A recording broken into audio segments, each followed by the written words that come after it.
Le robot et le chirurgien, une équipe de l'hôpital Broussais à Paris vient donc de mettre au point une nouvelle technique. Les instruments sont pilotés à distance. C'est aussi une autre vision du corps humain.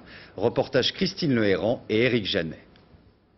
Imaginez, ces doigts de fée sont à Paris. Le patient, lui, de l'autre côté de la planète. Impossible, pas vraiment dans un futur proche. Aujourd'hui, le professeur Carpentier n'est plus penché sur son patient mais sur sa console. Il pilote à distance. Dans le cœur du malade, la main mécanique animée par ordinateur. Elle retranscrit fidèlement les gestes du chirurgien, gommant même les tremblements de la fatigue.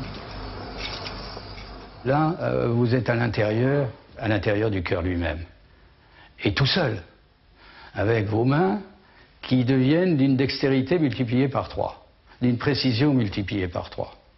Alors évidemment, c'est bouleversant. Fini les grandes cicatrices pour le malade. L'orifice mesure ici 5 cm sur 4. L'outil est de la taille d'un crayon.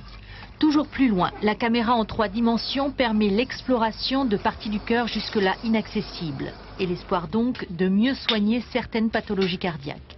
Fascinant pour le professeur Carpentier, déjà projeté dans le futur.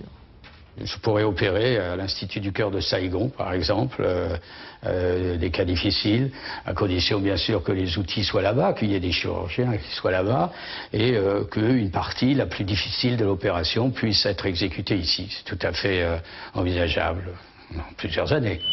Les 6 patients opérés ainsi à l'hôpital Broussais depuis début mai se portent bien. La chirurgie cardiaque est pionnière, d'autres parties du corps pourraient bientôt s'y prêter.